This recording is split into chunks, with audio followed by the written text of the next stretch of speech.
Hola, ¿qué tal? Muy buenas tardes, buenos días, buenas noches. Bienvenidas, bienvenidos, bienvenides a una sesión más de la maestría en criminología en la asignatura de tópicos de política criminal y seguridad humana. Y bueno, pues el día de hoy lo que les voy a hablar es de la unidad 6 que trata sobre conflictos armados, guerras y armas autónomas. Los objetivos de esta unidad, pues bueno, es que para quienes ya tienen conocimiento sobre estos temas, pues que profundicen un poco sobre, digamos, estas categorías conceptuales, cómo es que estos fenómenos se reflejan, digamos, actualmente a nivel mundial, conocer nuevas, pues nuevos conceptos referidos, por ejemplo, al tema de las guerras híbridas, las ciberguerras y sobre todo algo que va como de la mano con el desarrollo de la inteligencia artificial, que es el tema de las armas autónomas, ¿no? Obviamente viéndolo desde una perspectiva de seguridad humana, especialmente enfocada hacia aquellas, pues, personas, hacia aquellos sectores de la población, hacia aquellos sujetos que son históricamente vulnerabilizados. Y bueno, abordar un poco este fenómeno también a la par de la seguridad humana, pues desde la perspectiva de la política criminológica, digamos, sobre todo a nivel internacional. Bueno, entonces los conceptos que revisaremos, digamos, de manera rápida en esta sesión, pues serán los conceptos de conflictos armados, guerras, armas autónomas, así como pues todo lo que se refiere a delitos que son cometidos en el marco de pues, los conflictos armados. Pues bueno, para comenzar, decir que como categoría conceptual amplia tenemos la de conflictos armados, que como se menciona en esta diapositiva implica o conlleva una variedad amplia de situaciones en las que se ejerce cierto nivel, bueno, no cierto, sino que se ejerce violencia, ¿sí? Em, Implican el uso de la fuerza, por supuesto, entre dos o más partes. Vamos a ver que no normalmente los conflictos armados se dan únicamente entre países, ¿sí? Y digamos que sus características, la situación que las hace, digamos, distintivas de cualquier otro tipo de enfrentamientos, es que hay una violencia, digamos, deliberada, dirigida a cumplir determinados objetivos. En ese sentido, pues es una especie de violencia organizada, ¿no? Donde esta violencia, digamos, viene enmarcada detrás de un discurso que la legitima y donde, bueno, no es una acción puntual, digamos, de violencia, sino que hay una duración, digamos, de estos enfrentamientos a lo largo del tiempo, ¿no? O sea, no nada más estamos hablando de un ataque puntual, sino que es una sucesión de eventos que se dan, digamos, dentro de cierta franja temporal. Existe obviamente, digamos, todo un marco internacional, ¿no? Que intenta regular, digamos, pues los conflictos armados, ¿no? Hay quienes le llaman derecho de guerra, otros le llaman derecho internacional humanitario. Creo que lo más apropiado es llamarlo derecho internacional humanitario, aunque desde ahorita menciono que algunas diapositivas manejan también este otro concepto como derecho de guerra.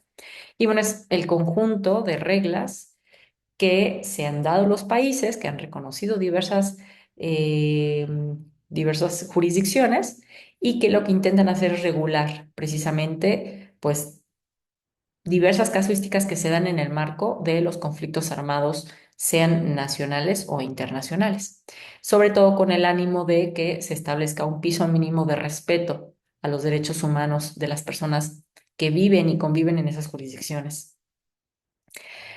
Y bueno, si bien digamos que el diseño de este marco regulatorio va dirigido principalmente a regular conflictos armados de carácter internacional, cabe mencionar, como veremos más adelante, que también tiene cierta aplicación en el caso de conflictos armados no internacionales que pueden darse en una jurisdicción específica. Entonces, bueno, en términos generales, el derecho internacional humanitario lo que genera o lo que establece, como se menciona aquí, son directrices sobre cómo conducir estos conflictos armados, ¿no? Entonces, prácticamente da una serie, digamos, de estándares de tratamiento a los estados y a otros agentes que se involucran en conflictos armados. por dar un ejemplo del tipo de regulaciones que hacen estos tratados internacionales, estas disposiciones normativas de carácter internacionales, pues la prohibición del uso de armas químicas, biológicas o la protección especial que los estados deben dar a toda la población civil, a los prisioneros de guerra, al personal médico, etcétera. Pues bueno, ustedes se preguntarán, ¿y cómo se integra este derecho internacional humanitario? Pues bueno, son distintos tratados internacionales, al menos en el caso de México, tiene firmados y ratificados 18 tratados y convenciones que pueden consultar en este link, pero digamos que hay una serie de tratados que son como los más relevantes, que podríamos hablar de seis. El Reglamento de la Haya sobre leyes y costumbres de la guerra terrestre, y los convenios de Ginebra, así como sus protocolos adicionales. En estos convenios de Ginebra, pues se aborda, por ejemplo, las directrices que deben atender los estados cuando están frente a prisioneros de guerra, la protección de personas heridas y personas enfermas, la protección de la población civil, la protección de víctimas. Bueno, es un gran número, digamos, de disposiciones jurídicas internacionales las que regulan el derecho internacional humanitario. Y bueno, el objetivo de este derecho internacional humanitario es precisamente, sobre todo, poner en el centro a las personas, proteger a las personas, restringir los medios por los que se usa la fuerza, ¿sí? Y determinar qué métodos están permitidos y cuáles no para hacer la guerra. Es, digamos, en el contexto de este derecho internacional humanitario que surgen algunas de las categorías que tienen que ver con la criminología, que es el caso de los crímenes de guerra, ¿no? Vamos a ver más adelante cómo se regula, cuáles son los crímenes de guerra, cuál es su distinción entre el genocidio, cuál es su distinción con los crímenes de lesa humanidad, pero bueno, de cualquier manera, prácticamente cualquier violación, digamos, grave que se dé a estos instrumentos se considera un crimen de guerra, ¿sí? Cabe mencionar que este derecho internacional humanitario, pues, o conocido como derecho de guerra, es un derecho que se llama consuetudinario, es decir, ha surgido a partir de la usanza que se ha dado, digamos, y de los acuerdos a los que han llegado, eh, pues, diversos estados a partir de los conflictos que han tenido, ¿no? Y bueno, que su origen tiene prácticamente más de 150 años, ¿no? Y que incluso se puede trazar a siglos atrás.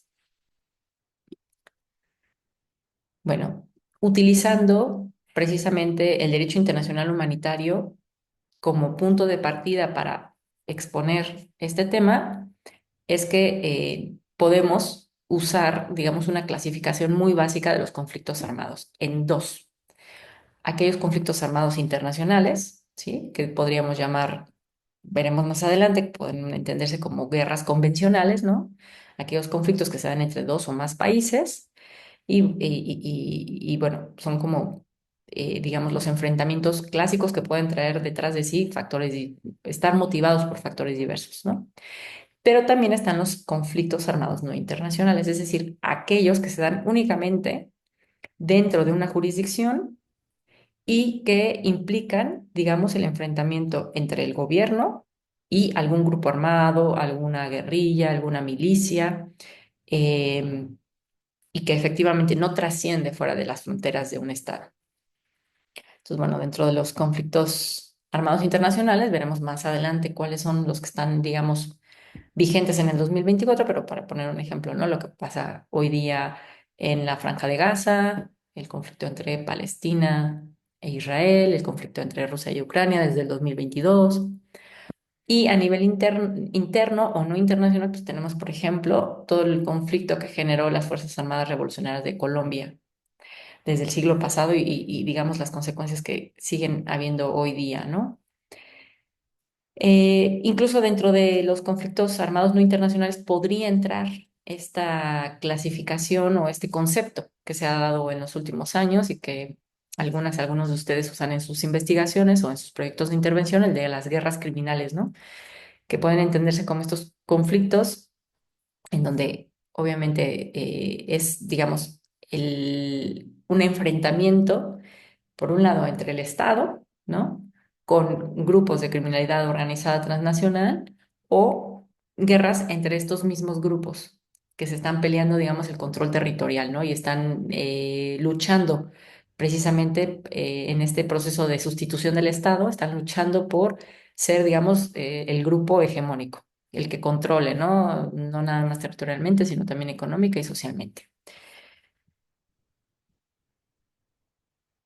Sin embargo, bueno, me parece importante, a pesar de que usé y que les expuse esta idea de de las guerras criminales, mencionar que en términos estrictamente jurídicos, ¿no? No sociológicos, no políticos, sino estrictamente jurídicos, para que un conflicto se considere como una guerra, ¿no? Requieren o bien que un Estado declare explícitamente esta situación, este conflicto, lo declare como guerra, ¿sí? Frente a los otros actores con los que está, digamos, en tensión, o que alguna de las partes afectadas reconozca, ¿no? Esa situación, o sea, reconozca que está siendo, digamos, una parte involucrada en una guerra. Sí, o sea, o puede haber una declaración formal o una de las partes afectadas reconoce que está abiertamente pues, en guerra, en un conflicto bélico. Entonces, bueno, eso es estrictamente jurídico. Sin embargo, como menciona aquí, ¿no? Desde una categoría teórica más amplia que puede abarcar, digamos, otras disciplinas, el término de guerra pues, se utiliza a veces de manera muy amplia para cubrir una gran cantidad de conflictos armados, ¿no? Entonces, tenemos aquí cosas que no están reguladas y reconocidas en el derecho internacional humanitario, que veremos y que son importantes digamos, de entender, porque precisamente son mecanismos de violencia organizada que duran en el tiempo y que tienen determinados objetivos que no solo provocan afectaciones muy graves en distintas dimensiones de la seguridad humana, sino que además no están cubiertas por el derecho internacional humanitario del todo y que por tanto representan, digamos, un desafío, ¿sí? En términos de política criminológica internacional, en el caso de que quisiéramos hacer justiciables determinados delitos que podríamos considerar crímenes de guerra, pero que se dan en el contexto a lo mejor de guerras híbridas o de ciberguerras que a lo mejor no están del todo reguladas en el derecho internacional humanitario, pues bueno, tenemos ahí problemas. Pues bueno, nada más para efectos de organización mental, el término de guerra, conflicto, lo utilizaré de manera intercambiable en esta sesión, evitando limitarme, ¿no? Al concepto estrictamente jurídico de lo que es guerra según el derecho internacional humanitario. Entonces, bueno, existen distintos tipos de conflictos armados de distinta naturaleza. Sin embargo, aquí les ofrezco criterios, ¿no? Mediante los cuales podemos clasificar estos conflictos. El primer criterio sería por los actores involucrados, ¿no? Podemos hablar de que hay uno o más países. Si son más países, más de uno, pues estaríamos hablando de guerras, de conflictos armados internacionales, ¿no?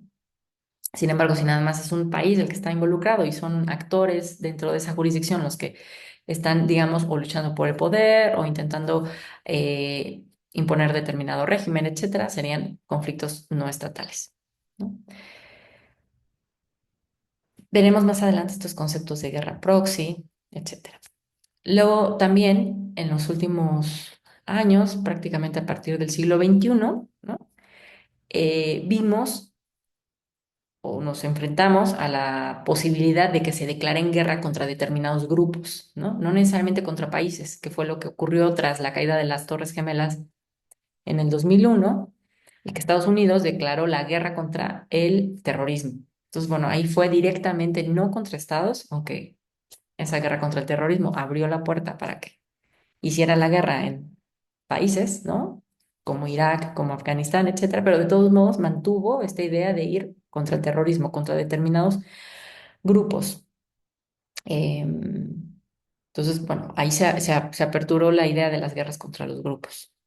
Luego, otro criterio para clasificar las guerras por los objetivos perseguidos. Pueden ser conflictos de tipo político, o sea, que persiguen objetivos políticos, o persiguen objetivos económicos, ideológicos, o incluso el objetivo que está, digamos, manteniendo esa tensión o ese enfrentamiento, pues se trata de recursos naturales o quizá tiene que ver algo con cuestiones del cambio climático, que es un tema importante y que, por cierto, está conectado con la sesión pues la anterior sesión a esta. Y otro criterio es por las tácticas y los métodos empleados. Entonces, bueno, aquí quizá esta es una de las criterios de clasificación como más comunes, ¿no? Tenemos guerras convencionales, las tradicionales, por decirlo así, a las que estamos un poco evocamos, ¿no? Cuando hablamos de la Segunda Guerra Mundial, de la Primera Guerra Mundial, etcétera. Luego tenemos guerras híbridas, que definitivamente estas son guerras que pues son un desarrollo más contemporáneo donde se involucra el uso de la tecnología, el uso de la inteligencia artificial, etcétera, y bueno, también las guerras cibernéticas.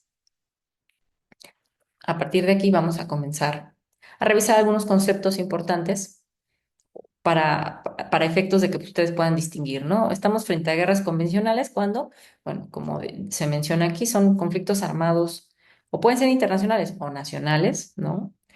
Donde las hostilidades, los enfrentamientos se desarrollan ya sea entre dos estados o más cuando es un conflicto internacional o entre dos grupos o más cuando es un conflicto nacional y se usan, digamos, las tácticas militares tradicionales, ¿no? O sea, estamos hablando de que quizá que los actores más importantes en las guerras convencionales, pues son obviamente las personas que forman parte de las milicias.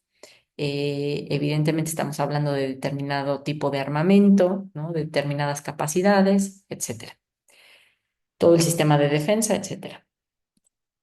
Luego tenemos otras guerras que se llaman guerras proxy, guerras subsidiarias o guerras de poder que en realidad aquí, digamos, se menciona que este tipo de enfrentamientos es como una especie como de guerra fría, donde dos o más países hegemónicos que son potencia utilizan a terceros países como sus sustitutos para enfrentarse, ¿no? En lugar de estas dos potencias declararse formalmente la guerra y entrar en un conflicto, lo hacen a través de terceros países.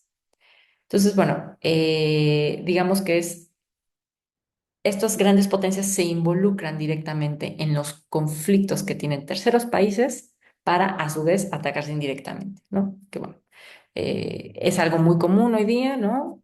Evidentemente, digamos, aunque tras la caída del muro de Berlín parecía que así dejábamos este mundo bipolar, etcétera, pues siguen permaneciendo guerras frías, ¿no? Entre, por ejemplo, Estados Unidos y Rusia, entre Estados Unidos y China y otras series de guerras frías que están ahí. Y entonces hay determinados conflictos a nivel internacional que estas dos potencias, o estas distintas potencias, las usan para afectarse indirectamente. El caso de la guerra civil en Siria es un buen ejemplo de una guerra proxy o subsidiaria donde hay dos bandos en Siria y claramente Estados Unidos apoya, digamos, eh, a los insurgentes y Rusia apoya, evidentemente, pues al gobierno, digamos, que está intentando ser o que intentó ser derrocado, ¿no? Desde el 2010-2011. Luego tenemos esta idea de las guerras híbridas, que son conflictos que combinan tanto tácticas militares convencionales, o sea, tradicionales, ¿no? Pero mezclan el uso de herramientas cibernéticas, mediáticas, económicas, ¿sí? O sea, prácticamente aquí se utiliza mucho, digamos, todo el aparato de propaganda para desinformar, para generar determinados discursos. Se hace uso de herramientas de ciberguerra, que es otro concepto que veremos más adelante. Se apoya determinados grupos insurgentes y bueno, prácticamente aquí hay actores estatales y no estatales involucrados. Por tanto, ya no nada más es una guerra, digamos, que se libra entre dos países por un tema de fronteras, por ejemplo, ¿no? Por problemas históricos de determinación y delimitación de las fronteras, sino que aquí ya básicamente estamos hablando de que hay una gran cantidad de actores que están involucrados con una gran cantidad de estrategias y tácticas que pueden utilizar. Entonces, bueno, un ejemplo de la guerra híbrida podría ser la guerra que se vive desde el 2022 en Ucrania contra Rusia, ¿no? O Rusia contra Ucrania donde, bueno, ha habido una combinación de, aparte de la ofensiva militar, ¿no? Del uso de la fuerza a partir de las armas, etcétera, pues de ataques militares y cibernéticos. Y junto con estos conceptos, pues existe la idea de las zonas grises, ¿sí? Que bueno, en realidad para algunos, las zonas grises son, aquí, son el espacio en que operan las guerras híbridas, que básicamente, bueno, se consideran estas zonas grises como aquellos contextos en que se dan actividades agresivas o de confrontación, pero digamos que por debajo del umbral en que tradicionalmente eso se considera una guerra, ¿no? Entonces, digamos, no es un estado de paz, evidentemente, no es un estado donde ya directamente se declaró la guerra de manera formal, pero hay claramente tensiones, hay situaciones en donde hay una confrontación, digamos, quizá como dicen, de baja intensidad, ¿no? El problema de las zonas grises, como les mencionaba anteriormente, es que estos escenarios se consideran relativamente ambiguos y no cubiertos por la normatividad del derecho internacional humanitario. Y finalmente tenemos las guerras cibernéticas o ciberguerras, donde, bueno, aquí digamos que no se hace el uso de la fuerza militar o convencional, sino que básicamente lo que hace es atacar infraestructura crítica a partir de violaciones a los sistemas de seguridad, de violaciones a sistemas cibernéticos, etcétera. Y bueno, pueden ir, por ejemplo, para atacar infraestructura como de energía, de salud, de agua, ¿no? Que son evidentemente aspectos fundamentales de seguridad nacional de cualquier país, ¿no? Y bueno, posiblemente ya eh, habiendo visto el documental de las guerras del futuro de la agencia DW alemana, pues podrán entender mejor, ¿no? A qué se refiere esta idea de las guerras cibernéticas. Cuando hay ataques, hay intrusiones a determinados sistemas que afectan, digamos, determinadas instalaciones críticas de un país. Ahora, el problema es que el derecho internacional humanitario surge la duda de si puede realmente aplicarse a los conflictos no convencionales, ¿no? A estas ideas que vimos de las guerras híbridas, las guerras cibernéticas.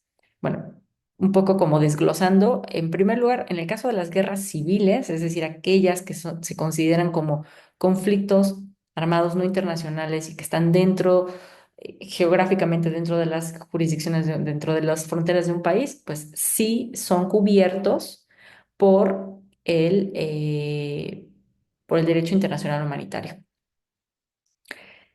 Sin embargo, en el caso de las guerras híbridas y cibernéticas, realmente no hay como una regulación específica. De hecho, ustedes habrán visto en el documental que desde hace algunos años se está precisamente intentando exigir a la ONU, y desde la ONU se promueve, pues todo lo que tenga que ver con la regulación de las armas autónomas, ¿no? Si bien no hay una regulación específica, ¿no? Y el derecho internacional humanitario no alcanza de manera específica a estas modalidades de conflictos armados, hay determinados principios, como el de proporcionalidad, el de distinción entre civiles y combatientes, que sí les serían aplicables, ¿no? El problema radica en que, digamos, con la normatividad que existe, sería difícil atribuir responsabilidades y obviamente determinar de qué jurisdicción provinieron estos ataques, dado que prácticamente desde el anonimato se pueden realizar estos ataques, no se tiene certeza de quién, digamos, lo organizó, quién lo financió, desde qué país salió, etcétera, ¿no? Y bueno, cuando tenemos, digamos, conflictos armados donde los actores son no estatales, por ejemplo, los grupos terroristas o las redes criminales perdón, las redes de criminalidad organizada transnacional, si bien, digamos, puede tener cierta aplicabilidad del derecho internacional humanitario, realmente no se cubren, por ejemplo, situaciones de baja intensidad o violencia criminal. Que este es digamos, la gran cuestión, ¿no? Por ejemplo, en el caso de México, donde desde el inicios del siglo. tenemos grandes niveles de violencia. En ocasiones, pues parece ser que derivados de esta llamada guerra contra el crimen organizado, guerra contra las drogas en México, pues hay muchos aspectos que quedan fuera, ¿no? Sin embargo, bueno, veremos que existe todo lo que se refiere a crímenes de lesa humanidad que sí son aplicables al caso mexicano. ¿Cuál es el, digamos, en general, la problemática de este derecho internacional humanitario o el derecho de guerra que le llaman, ¿no? Bueno, por un lado ya les mencioné que no está actualizado para cubrir ciberguerras, guerras híbridas y que tampoco del todo es capaz de cubrir las ideas de o de aplicarse en el caso de guerras criminales, ¿no? Al margen de esto, ¿no? De que no es lo suficientemente precisa en estos casos o no está actualizada, la realidad es que también esta normatividad no alcanza a analizar o no tiene capacidad de analizar o determinar si el uso de la fuerza que se está haciendo es legítimo o ilegítimo, a diferencia, digamos, de otras regulaciones donde sí se prevé, ¿no? Que cuando se inician un conflicto bélico entre dos países, pues la, la fuerza, digamos, puede autorizarse únicamente en casos de legítima defensa o porque el Consejo de Seguridad así lo autoriza, ¿no? Otro problema que yo observo es que de manera muy natural se justifica la guerra como un medio lícito, como un medio legítimo, como un medio plausible y me parece que en realidad tendríamos que repensar, ¿no? La guerra como un mecanismo. Obviamente en su momento cuando vimos las teorías de seguridad, repasamos la visión realista y desde una visión realista, pues evidentemente la guerra está permitida, ¿no? Prácticamente es el mecanismo para conseguir la seguridad, a diferencia de las visiones liberales o neoliberales, que hablan más bien de la diplomacia, de los acuerdos, del diálogo. Entonces, creo que es importante, ¿no? Mencionar este aspecto, lo necesario que, sobre todo por lo que veremos más adelante, ¿no? El nivel, digamos, de escalamiento que tienen ya los conflictos al día de hoy, creo que se hace necesario repensar sobre la legitimidad de la guerra. ¿Qué posibles causas están dentro de detrás de estos conflictos, sean conflictos armados, sean nacionales o internacionales? Bueno, pueden ser muchas las razones. Aquí intento hacer una lista, digamos, ni siquiera es exhaustiva, seguramente hay muchas cosas que faltan, pero bueno, las principales razones son pues conflictos políticos, ¿no? Regímenes autoritarios donde la gente, bueno, quiere derrocar, digamos, a un gobierno autoritario y a lo mejor hay terceros países que se involucran, ¿sí? O incluso puede ser un conflicto nacional, ¿sí? Donde intenta haber un cambio de régimen. También hay conflictos geopolíticos, ¿no?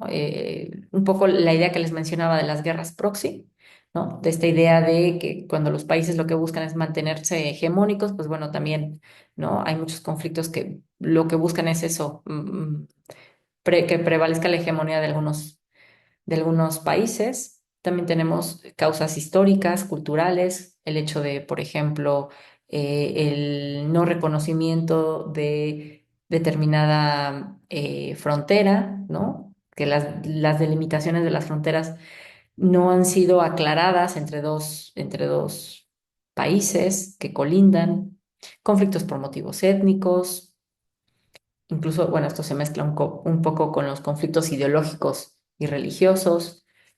También hay conflictos por control de recursos naturales, conflictos a causa de origen medioambiental y conflictos comerciales o tecnológicos incluso, ¿no? Pues bueno, intenté encontrar o buscar un mapa mundi, un mapa mundial que reflejara el estado del mundo al año actual. Y bueno, lo más actual fue esto, ¿no? En Statista, esta página que proporciona mucha información, que seguramente ustedes recurren a ella para hacer sus proyectos de intervención.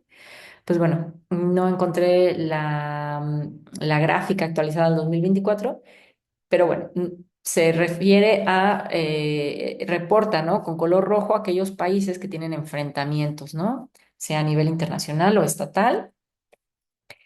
Y bueno, evidentemente, como está actualizado a abril del 2028, pues esta gráfica no refleja pues, conflictos que están vivos hoy, 2024, como es el caso de la Franja de Gaza.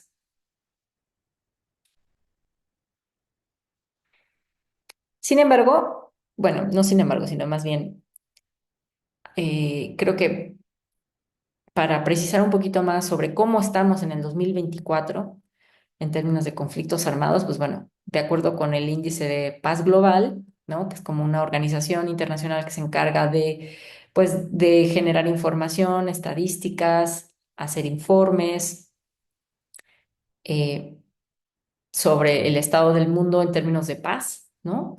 Pues prácticamente uno si entra a su página encuentra esta declaración, ¿no? Del 2024 que nos dice que desde el, digamos, desde la guerra, desde la Segunda Guerra Mundial, pues el 2024 es el año, ¿no? Con el mayor número de países involucrados en algún conflicto, ¿no? Entonces, bueno, de acuerdo con el índice de paz global, pues actualmente 2024, exactamente no recuerdo en qué momento se hizo, pero pensemos que en algún mes del 2024 se hizo el recuento y bueno, se encontraron que había 56 conflictos, ¿no? Que involucran a pues 92 países, ¿sí? Haciendo una lista por orden alfabético de cuáles son los conflictos internacionales armados a 2024.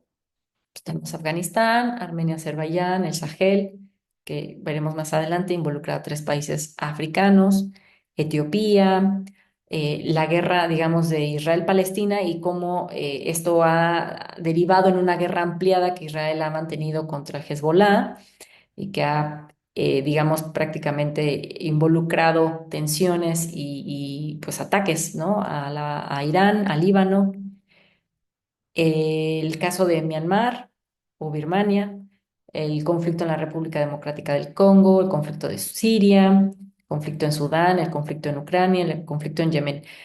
O sea, son muchísimos, digamos, frentes internacionales abiertos y veremos más adelante, pues, algunas de las consecuencias, ¿no? De manera muy breve las menciono.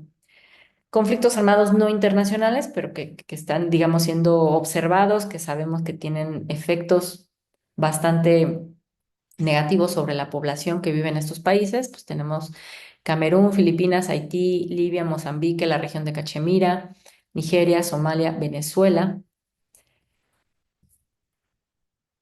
Y bueno, las guerras, los conflictos armados, por supuesto que tienen impacto en todas las dimensiones de la seguridad humana. No, no hay prácticamente ninguna dimensión que quede indemne.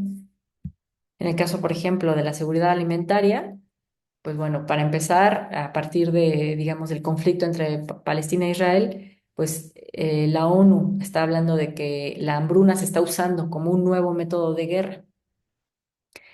Entonces, pues cuando hay guerra y se utiliza la hambruna como método de guerra, pues sabemos que hay un problema ahí de seguridad alimentaria, ¿no? En ocasiones no es el objetivo usarla como arma de guerra, la hambruna, pero digamos que la propia dinámica de la guerra puede afectar la provisión de recursos alimentarios, ¿no? Y bueno, como ejemplo de cómo hay conflictos que terminan afectando a la seguridad alimentaria, más allá de lo que les mencioné de Israel-Palestina, pues precisamente hay un conflicto, digamos, en la región del Sahel, en África, que involucra principalmente a estos tres países, Burkina Faso, Mali y Níger. Y bueno, digamos que la propia crisis climática sumada a conflictos internos ha generado en esta región pues digamos, un contagio, ¿no? De desplazamientos, de personas, más bien, de guerrillas, de mercenarios. Entonces, bueno, ahí obviamente hay muchísimas afectaciones, no nada más a la seguridad alimentaria, sino a la seguridad política, seguridad comunitaria, personal. pero sí es un conflicto, digamos, que principalmente surge a partir de la crisis climática, ¿no? Entonces, bueno, está relacionado con lo que vimos la sesión pasada de movilidad humana afectada por el cambio climático. Buscando información sobre, bueno, cómo está el tema de la seguridad humana en aquellos países que precisamente están en un conflicto armado, pues lo más actual que encontré fue del 2022, ¿no? De la Agencia de las Naciones Unidas para la Alimentación. Y claramente se observa que aquellos países donde hay más inseguridad alimentaria, pues son países que están en, digamos, en guerra, pero que están en África, ¿no? O en el Medio Oriente. Básicamente es lo constante, lo común. A mayor, digamos, tono oscuro, mayor es el nivel de inseguridad, ¿sí? Estamos hablando de que son millones de personas, ¿no? Si sumamos, digamos, todas estas cifras, pues seguramente llegaremos a más de 100 millones de personas que están en graves problemas para asegurarse alimentos, ¿no? Incluso algunas de ellas, pues realmente en riesgo de hambruna total. Cuando observamos la dimensión de la seguridad ambiental, pues bueno, digamos que la seguridad ambiental se afecta, ¿no?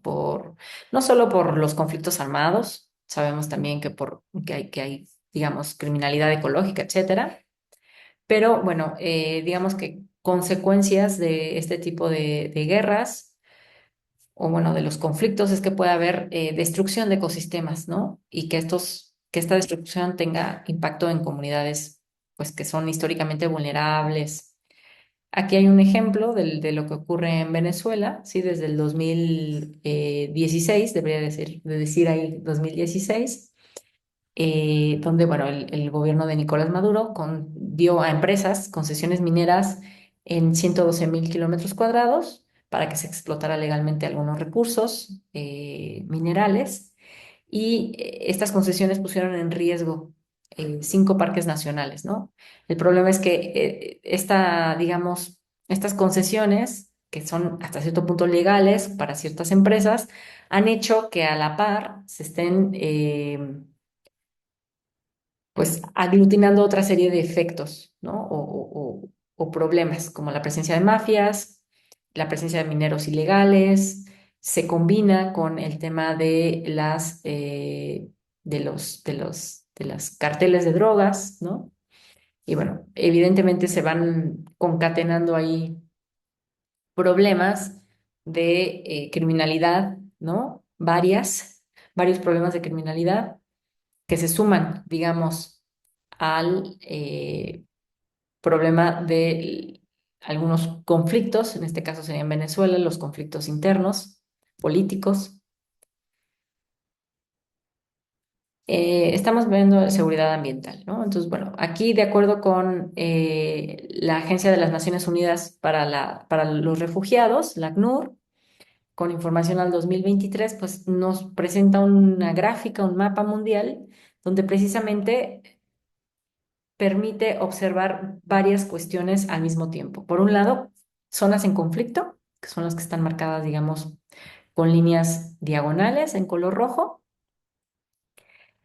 Le agrega una capa a ese mapa y dice cuáles son las zonas donde hay amenaza climática alta, grave o extrema, bueno, baja, moderada, alta, grave y extrema.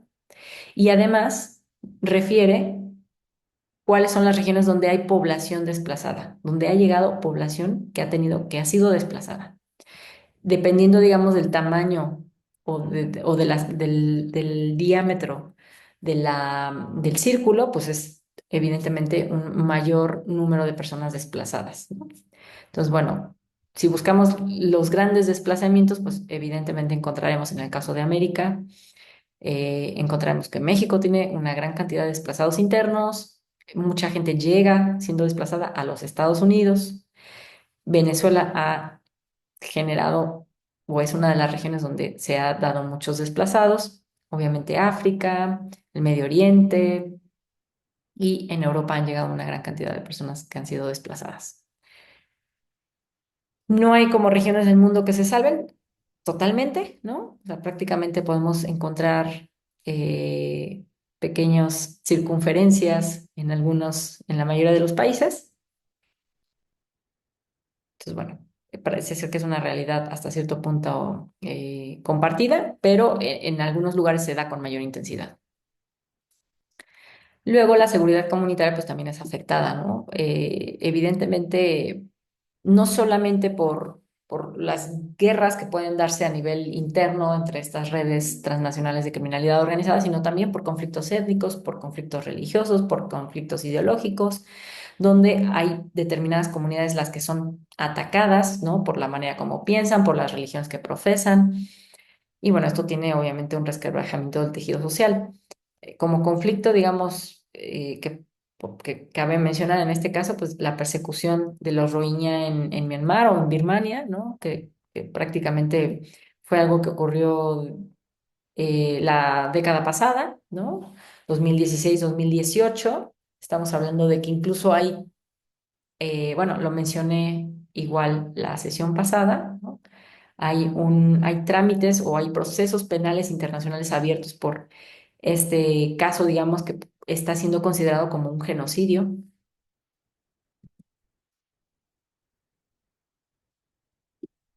También, indudablemente, las guerras traen una afectación a la seguridad personal. Sin duda, yo creo que es como la dimensión que más nos queda clara, ¿no? Generan desplazamientos forzados de personas. Ya vimos las estadísticas, bueno, no estadísticas, sino el mapa, ¿no? Provoca violencia directa hacia las personas y como tal, pues muchísimos derechos humanos son, digamos, violentados a partir de los conflictos armados y los conflictos bélicos. Y bueno, cualquier conflicto armado de los que les hablé, que están vigentes en el 2024, pues son conflictos que están ahora mismo provocando inseguridad personal o que están afectando la seguridad humana en su ámbito de seguridad personal. Igual, de igual manera, la Agencia de las Naciones Unidas para los Refugiados, pues en el 2023 nos daba cuenta de que a 2023, a finales de 2023, hace un año, había más de 117 millones de personas en el mundo desplazadas, ya fuera porque son perseguidas políticamente o porque van huyendo de conflictos armados, de la violencia, de violaciones de derechos humanos o alguna otra circunstancia que perturbe el orden público, ¿no? Entonces, aquí esta gráfica, digamos, muestra cómo prácticamente las tendencias respecto de los últimos 10 años, ¿no? Es claramente ascendente. O sea, el número de personas desplazadas de manera forzada en el mundo va creciendo a tal punto que pues entre 2014 y 2023 se duplicó la cifra de personas desplazadas casi. También con base en este informe del ACNUR, pues nos muestra, junto con el número de personas desplazadas, ¿no? Que pueden ser desplazadas, digamos, a nivel internacional o desplazadas de manera interna, pues las muertes, ¿no? Que evidentemente es la primer violación grave, digamos, a la seguridad personal, pues la muerte, el homicidio. Entonces observamos que aquí, ¿no? Da cuenta de manera acumulada de los homicidios que se han estimado debido a los distintos conflictos que existen a nivel internacional. Entonces, bueno, en el 2022, por ejemplo, estamos hablando que hubo más de 200.000 homicidios, casi eh, cerca de 250.000 homicidios o muertes debido al conflicto, ¿no? Claramente 2024 no está aquí, pero si en su momento se hace una actualización de esto, es posible que la cifra incremente incluso más que 2023 por lo que vimos de lo que nos dice el Índice Global de Paz, de que es el año donde más países están involucrados en un conflicto después de la Segunda Guerra Mundial. La seguridad económica también se ve afectada, ¿no? Ya vimos que las ciberguerras afectan infraestructuras críticas, también pueden hacer, digamos, ataques cibernéticos a las bolsas de valores. Por ejemplo, de acuerdo con este índice global de paz, nos dice que la violencia, el impacto de la violencia, que en ocasiones viene provocada por conflictos armados, eh, fue en el 2023 de 19,1 billones de dólares, lo que representa casi el 14% del PIB mundial. O sea, estamos hablando de que en eso se calcula los impactos económicos de la violencia. ¿Qué impactos puede haber? No solo desde los homicidios, porque evidentemente las muertes tienen un impacto económico, ¿no? Eh, Sino también el daño a la infraestructura, cómo se afectan, evidentemente, en aquellos países que pasan por un conflicto armado, pues todas las dinámicas económicas, ¿no? Hay evidentemente una desaceleración económica por el conflicto, ¿no? No hay confianza en el consumo, etcétera, cae el consumo, etcétera. Entonces, evidentemente eso tiene una afectación económica. Y finalmente, pues la seguridad política también se ve afectada por los conflictos armados. Obviamente aquí se menciona, ¿no? De manera muy breve, que se limitan los derechos humanos, por supuesto. El conflicto armado puede generar estados de excepción, puede generar suspensión de garantías, por tanto se limitan derechos humanos, ¿no? En el nombre de usar o por usar la fuerza, ¿no? Bajo esta idea de usar la fuerza de manera legítima, pues también se pueden cometer abusos que implican represión a personas que disientan de esas decisiones de guerra, etcétera. Y finalmente, pues la seguridad sanitaria también se ve afectada en las zonas de conflicto, ¿no? Obviamente, en los tiempos que corren, pues se habla de que en algunos lugares se hace uso de armas biológicas. En su momento, en el caso de Siria, se documentó el posible uso de armas biológicas, pero también, digamos que por las mismas condiciones de poca conexión, de vías de comunicación entre aquellos países que están siendo afectados por una guerra, donde ya se destruyó de manera importante la infraestructura, pues, digamos, eso a la larga genera, ¿no? Problemas en términos sanitarios. Lo podemos observar, por ejemplo, en el caso de Yemen, ¿sí? Yemen, o sea, es prácticamente un conflicto que desde hace años está abierto, ¿no? Y ha provocado que muchísimas personas estén siendo desplazadas. Prácticamente es de los países que, digamos, más desplazados ha aportado actualmente. Se habla de que 5 millones de personas han sido desplazadas, que el 80% de la población de Yemen necesita urgentemente ayuda humanitaria y estas personas que han sido desplazadas se han situado, ¿no? En campos de refugiados en países aledaños. Sin embargo, ha habido brotes de cólera, ¿no? Entonces, ha generado toda una crisis sanitaria. Incluso como en el marco, digamos, de los conflictos bélicos abiertos al 2024, hace algunos meses el director de la Organización Mundial de la Salud mencionó que estos ataques deliberados a las instalaciones sanitarias, a los trabajadores sanitarios, prácticamente se han hecho lo común. Seguramente ustedes habrán escuchado en el marco de todos estos conflictos. Hay algunos que son más televisados que otros, hay algunos que reciben más atención que otros, pues que se escucha, ¿no? Que ya atacaron escuelas, que ya atacaron hospitales, que hay organizaciones internacionales como Médicos Sin Fronteras que están reportando evidentemente que personal ha sido afectado, ha sido atacado, etcétera.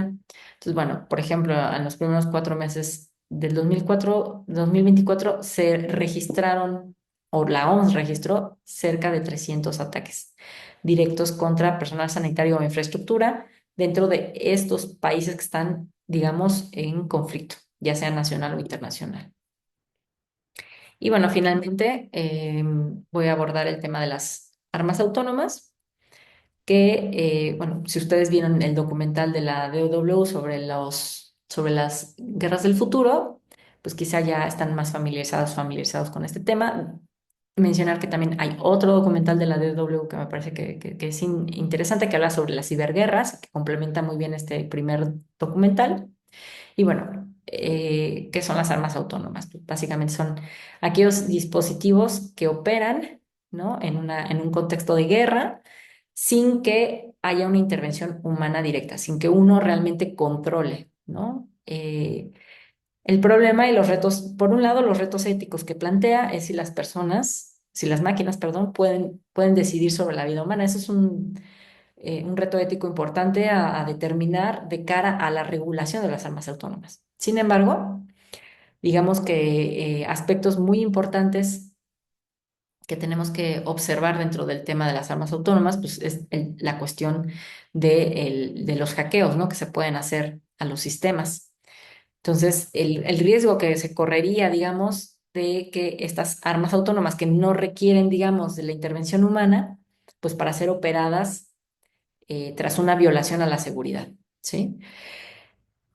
Existen una falta, como se menciona en el documental, varias personas son consultadas, ¿no? Desde académicos norteamericanos, europeos, personas que tienen conocimiento de estas cuestiones son cuestionadas sobre, pues, cuál es, digamos, el horizonte sobre la regulación de estos temas, ¿no? Y bueno, prácticamente ustedes pudieron haber observado que no hay hoy día, digamos, una regulación sobre las armas autónomas, está en negociación, ¿sí? Sin embargo, hay como posicionamientos ahí bastante, digamos, encontrados que han empantanado las negociaciones.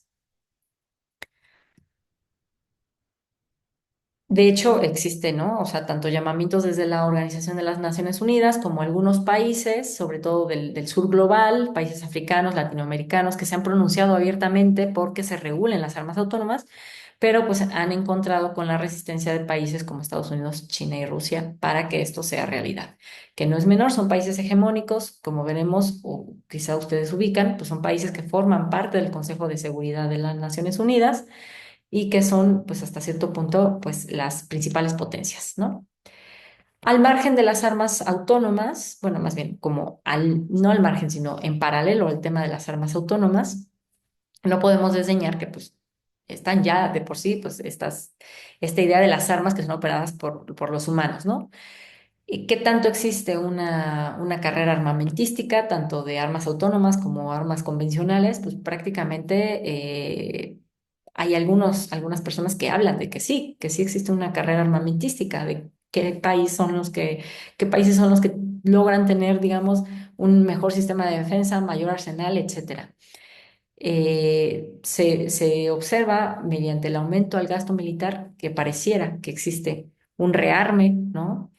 eh, Algo que intentó, digamos, controlarse en su momento con varios tratados internacionales, pues a 2023 parece que se está desdibujando, sobre todo en un contexto, 2023-2024, en un contexto donde hay muchos frentes abiertos.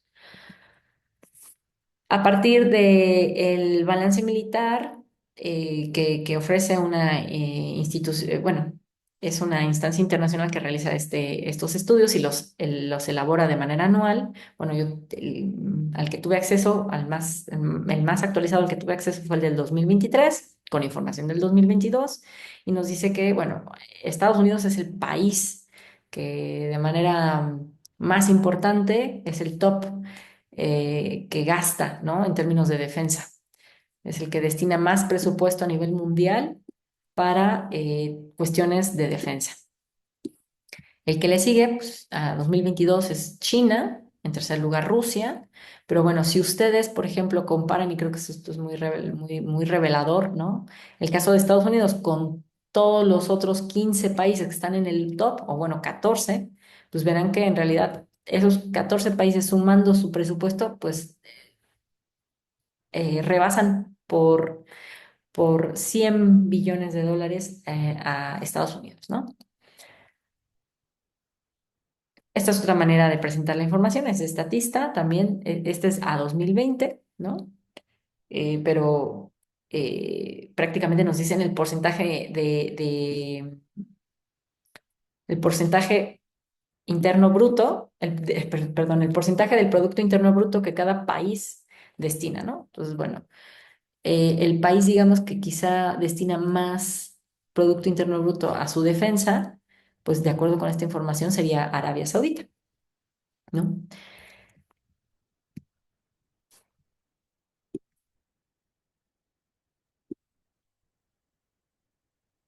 Bueno, esta es otra manera también de presentar la información, ¿no? Especialmente nos interesa ver, bueno, qué pasa entre Estados Unidos y el resto de América, ¿no? Latinoamérica, el Caribe. Pues bueno, vemos que si sumamos a todos los países de América Latina y el Caribe, pues apenas tenemos un pequeño porcentaje de lo que Estados Unidos gasta en defensa militar. México, de acuerdo con este informe del 2023, con datos del 2022, pues gastábamos cerca de 5,7 billones de manera anual en materia de defensa. Somos el tercer país de Latinoamérica que más gasta después de Brasil y Colombia. No son armas autónomas, pero sí son un gran riesgo, digamos, a la seguridad nacional, internacional, humana en toda su extensión. El tema de las armas nucleares, ¿no? Ha habido tratados de no proliferación de armas nucleares desde a raíz de la Segunda Guerra Mundial. Algunos de los países que los han firmado se han retirado su firma, como ha sido el caso, por ejemplo, de Corea del Norte. Ha habido algunos países que han retirado su firma, no recuerdo exactamente cuáles. E incluso ha habido, digamos, acuerdos bilaterales entre Rusia y Estados Unidos para disminuir las ojivas o cabezas nucleares que tienen, ¿no? Tanto Rusia como Estados Unidos son los países que más cuentan con armas nucleares, porque no solo porque fueron los primeros, digamos, que desarrollaron esa tecnología, sino porque además cuando se generaron estos tratados de no proliferación de armas nucleares, se estableció que estos tratados obligaban, digamos, a todos aquellos países firmantes a no producir nuevas armas, pero no a eliminar las existentes. Entonces, esa es la razón por la que Rusia y Estados Unidos tienen una gran cantidad de armas nucleares. Eh, Son, digamos, de quienes tendríamos que tener hasta cierto punto pues, miedo, ¿no? De estos dos países, por esa capacidad de destrucción que tienen en sus arsenales. Y cuando vemos la cuestión de armas autónomas o armas en las que confluye un poco la inteligencia artificial en la toma de decisiones, pues tenemos, por supuesto, en primer lugar a Estados Unidos, ¿sí? Por mucho también. O sea, es como dice aquí, son el país que más apuesta por los drones militares, ¿no? Y que es a partir de información pública que generan, ¿sí? Los países de cuáles son sus proyecciones de compra de drones militares, ¿no? Entonces, ya también ustedes vieron en este documental del DW o de la DW, ¿no? El papel de los drones, ¿no? En el momento de hacer, digamos, la guerra, ¿no? Y pasaría, por último, a hablar de pues, la política criminológica internacional. ¿Cómo enfrentamos pues los efectos dañinos que tienen los conflictos bélicos, ¿no? Entonces, bueno, de manera tradicional existen, digamos, estas tres grandes categorías de delitos que permiten perseguir aquellas violaciones graves de derechos humanos que se dan en el contexto de conflictos armados, ¿no? La categoría de crímenes de guerra, que son, como mencioné en su momento, cuando presentaba el derecho internacional humanitario, todas aquellas violaciones a esas normas, ¿no? Del derecho internacional humanitario. Tenemos el genocidio como otra categoría, ¿no? Vamos a ver más adelante su definición, pero básicamente se refiere a todos aquellos actos que persiguen la destrucción total o parcial de algún grupo o de alguna población a partir de criterios como su pertenencia a alguna religión o su pertenencia a alguna etnia. Y finalmente la categoría de crímenes de lesa humanidad. Digamos que estos crímenes se pueden cometer incluso en época de paz, pero son aquellos delitos que forman parte de un ataque sistemático contra la población civil. Y bueno, se pueden dar tanto en época de paz como en época de guerra, ¿no? Donde se establecen, digamos, toda la casuística de los crímenes de guerra, bueno, tanto en los convenios de Ginebra, de los que me referí al inicio, en el derecho internacional humanitario, como de manera más contemporánea el Estatuto de Roma, que es el que da vida a la Corte Penal Internacional. Entonces, bueno, aquí digamos, crímenes de guerra sería asesinar civiles, ¿no? No permitir que las personas heridas sean atendidas, eh, el no permitir que el personal médico atienda a las personas heridas, atacar unidades sanitarias u hospitalarias, que como ya mencioné, es una de las principales situaciones que se están dando en los últimos enfrentamientos, no otorgar un trato digno a los prisioneros de guerra o usar armas que causen daños innecesarios. Por cuanto hace el genocidio, pues bueno, este término fue usado por primera vez en los juicios de Nuremberg, y bueno, se estableció una convención para la prevención y sanción del delito de genocidio en 1952, del que México forma parte o firmó, y también posteriormente en el Estatuto de Roma, que da vida a la Corte Penal Internacional, se establece en el artículo 6, digamos, la definición de genocidio. Y bueno, de acuerdo con el Estatuto de Roma, se entiende por genocidio, pues aquí como voy a leer lo que dice aquí, cualquier acto mencionado a continuación, perpetrados con la intención de destruir total o parcialmente a un grupo nacional, étnico, racial o religioso. Pueden ser, y aquí viene una lista, es una lista muy exhaustiva, yo únicamente pongo algunos casos: la matanza de miembros del grupo, la lesión grave, el sometimiento intencional del grupo a condiciones de existencia que hayan de acarrear su destrucción física o total o parcial, medidas destinadas a impedir nacimientos en el seno del grupo, traslado por la fuerza de niños del grupo a otro grupo. Varios de estas situaciones se están dando, digamos, en conflictos que están hoy día, ¿no? En el caso, por ejemplo, del conflicto entre Israel en la Franja de Gaza contra palestinos y palestinas, pues básicamente se habla de que se está sometiendo a la población palestina a condiciones de existencia prácticamente inhumana, ¿no? Insuperables, que acarrean su destrucción. En el caso de Rusia, Ucrania, pues se habla de que Rusia trasladó por la fuerza a muchísimos niños ucranianos, ¿no? Eh, entonces, bueno, en estos dos conflictos parece ser que hay algunos indicios de que se está cometiendo genocidio. Y los crímenes de lesa humanidad se regulan en el artículo 7 del Estatuto de Roma, que se entienden como cualquier acto que se cometen como parte de un ataque generalizado o sistemático contra una población civil y con conocimiento, obviamente, de dicho ataque, o sea, que se hace deliberado, ¿no? Cuando deliberadamente se asesina de manera sistemática a la población civil, se le extermina, se le somete a esclavitud, se le deporta, se le encarcela, se le tortura. Bueno, vienen muchísimas casuísticas, ¿no? El crimen de apartheid es un crimen de lesa humanidad. Y bueno, obviamente estos instrumentos internacionales, así como ocurre a nivel nacional, de que tenemos nuestros códigos penales, que son, digamos, la norma que es empleada por determinados actores del sistema de justicia penal, llámense policías, llámense fiscales, llámense jueces, llámense eh, personal del sistema penitenciario, ¿no? Pues a nivel internacional también existe, digamos, todo un entramado institucional que permite perseguir a nivel internacional estos delitos. Cabe mencionar que estos delitos, al menos los delitos de genocidio y los de lesa humanidad, eh, se pueden perseguir a nivel nacional en el caso de nosotros, en el caso de México. Y por supuesto está la vía para que se persigan también a nivel internacional. Aquí digamos que hay dos conductos por los cuales se pueden perseguir estos delitos. Uno es la Corte Internacional de Justicia y otra es la Corte Penal Internacional.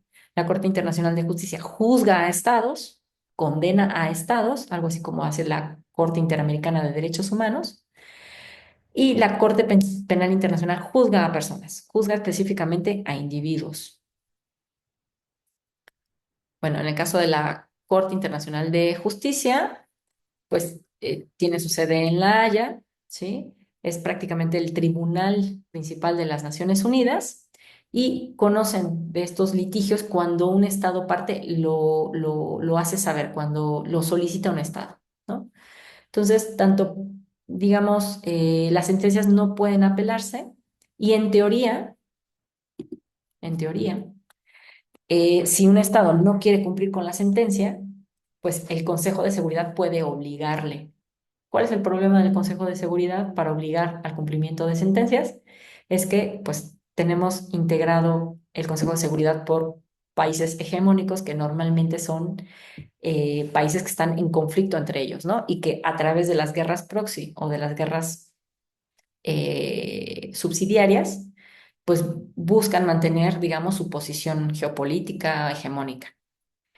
Entonces, puede ser que la mayoría de los países del Consejo de Seguridad estén de acuerdo en forzar el cumplimiento de una sentencia, pero con que un país vete esa resolución, pues no hay manera, ¿sí? Entonces, tenemos un gran problema, digamos, de diseño de Consejo de Seguridad, donde el veto que se puede dar, pues prácticamente hace imposible de hacer justiciables las sentencias que emite la Corte Internacional de Justicia.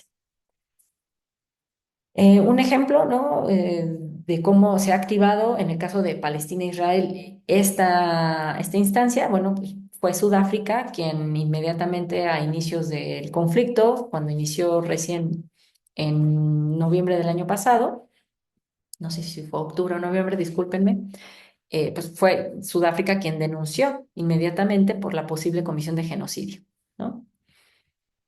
Ahora tenemos el otro actor, la Corte Penal Internacional, que juzga a individuos, no a estados, y que su fundamento es el Estatuto de Roma, también tiene su sede en La Haya. Y bueno, digamos que el problema que existe con la Corte Penal Internacional es que varios países no han ratificado el Estatuto de Roma. ¿Qué países son los que no han ratificado el Estatuto de Roma? Estados Unidos, Rusia, China. En este caso, ¿cómo opera? Bueno, pues tenemos un conjunto, digamos, de jueces que son los que resuelven los casos que les son llevados por la fiscalía. Entonces, hay una fiscalía que pertenece a la Corte Penal Internacional, que son las que presentan acusaciones contra personas que son sospechosas de estar infringiendo el Estatuto de Roma, ¿no? Entonces, bueno, digamos que la fiscalía se encarga de generar toda una investigación, ¿no? De recabar evidencia, etcétera, y son los jueces los que determinan eh, condenar a las personas.